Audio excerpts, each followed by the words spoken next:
हर परीक्षा में पूछे जाने वाला सवाल। इसका कंसेप्ट अच्छे से क्लियर कर लीजिएगा और मैं इसका एक ऐसा तरीका बताऊंगा जो आप बिना पेन लगाए इसे बनाएंगे, लेकिन इसे बनाने के तरीका टफ है। ध्यान से समझेंगे क्या नियम है। कहता कि एक कमरा की लंबाई और चौड़ाई मीटर में दिया गया है।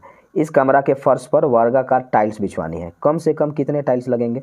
तो पहले चीज़ की संख्या निकालने के लिए कह रहा है।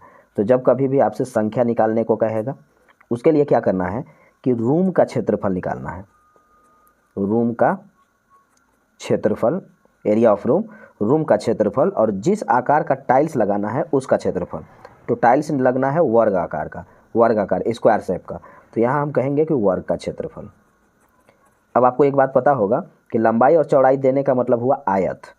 तो इसका मतलब हुआ कि यहाँ पर आयत का क्षेत्रफल निकालना है, रेक्टेंगल का एरिया, और यहाँ वर्ग का क्षेत्रफल। आयत का क्षेत्रफल होता है लंबाई गुने चौड़ाई। यहाँ देखिएगा ये पॉइंट में है, तो एक काम करते हैं, संख्या निकालना है तो ये मीटर में रहे या सेंटीमीटर में कोई फ़र्क नहीं पड़ेगा। आपको पता होगा कि 1 मीटर मतलब 1 मीटर का मतलब 100 सेंटीमीटर। 100 से मैं इसमें गुना करूँगा ना तो इसके दोनों पॉइंट हट जाएंगे और ये सेंटीमीटर में चला जाएगा। 100 से जब मैं इन दोनों में गुना करूँगा, 100 से, इसमें भी 100 से, तो यह सेंटीमीटर में चला जाएगा। यानी हम कह सकते हैं कि 544 सेंटीमीटर हो जाएगा और 374 सेंटीमीटर हो जाएगा। ये लंबाई और चौड़ाई दिया हुआ है। इनका आपको क्या करना पड़ेगा कि इनका आपको HCF निकालना पड़ेगा। HCF जब आप इसका निकालेंगे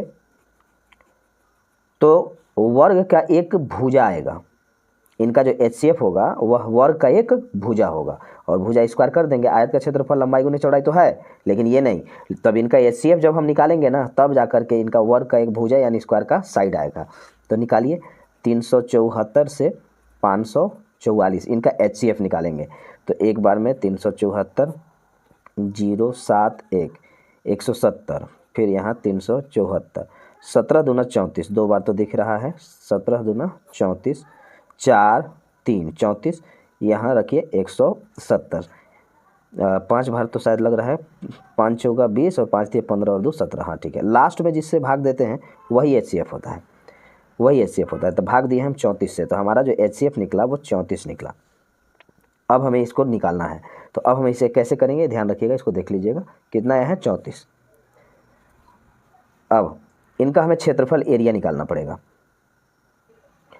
तो ये सेंटीमीटर में हम चेंज कर दिए थे, तो लंबाई है 544 और चौड़ाई है 374। अब मुझे वर्ग का क्षेत्रफल, तो वर्ग का क्षेत्रफल भुजा स्क्वायर, आयत का क्षेत्रफल लंबाई गुने चौड़ाई मैंने कर दिया, वर्ग का क्षेत्रफल भुजा स्क्वायर। और मैंने अभी बताया कि जब इनका HCF निकालेंगे तो वर्ग का एक भुजा आएगा, वर्ग का टाइल्स का एक भुजा आएगा, तो ये भुजा स्क्वायर। तो इसका मतलब हुआ कि 34 का स्क्वायर। तो स्क्वायर ना करके बल्कि करेंगे 34 गुने 34, ये अभी भी स्क्वायर ही कहलाएगा।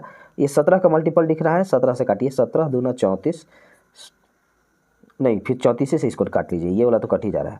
34 एकम 34, फिर 34 एकम 34, 17 से काटिए इसको, 17 दूना 34, फिर 17 एकम 17, 17 दूना 34, 17 दूना 34, 20 यानी 2 साटे 204, 17 छक्का 204 और 2 से फिर काटेंगे तो ये 13 बार में, 13 गुने 11 कर दीजिए, कितना आएगा, तो 13 एकम 13, सॉरी काटने में गड़बड़ हो गया था, 34 एकम 34, 34 एकम 34, ये तो ठीक है।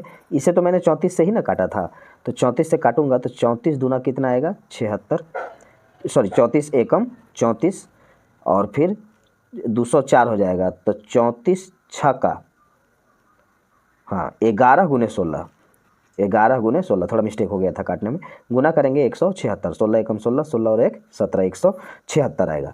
तो आंसर होगा 176। अब सोचिए इतना तामझाम करना है, ऐसे में रिजल्ट नहीं हो पा रहा है, मुश्किल हो जाएगा, ऐसे बनाने में बहुत टाइम लगेगा। लेकिन तरीका यही था, तरीका यही था कि उसका क्षेत्रफल निकालिए रूम का, और जिस आकार का टाइल्स आपको लगाना है उस टाइल्स का क्षेत्रफल यानी एरिया निकाल दीजिए। तो ये वर्ग आकार का था। ये पता आपको होना चाहिए था कि HCF निकालने पर इसका एक भुजा आएगा।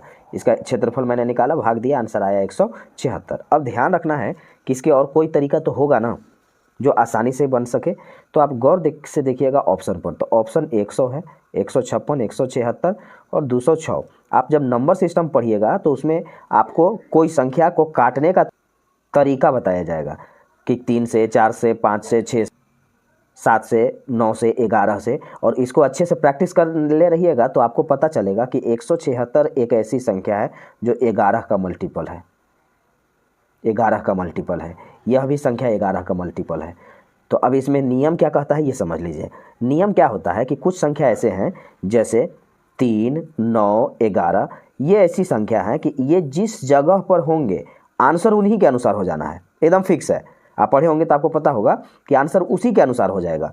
तो 11 का मल्टीपल है, यहाँ पे 11 का गुणज है। आप काटेंगे तो 11 एकम 11, 11 चौके 44, कट गया, 11 से कट गया। तो 11 अगर इसमें है तो आंसर 11 का ही गुणज होगा, 11 से नहीं कटेगा। 11 9 99, 11 एकम 11, 11 चौके 44, 2 बच गया।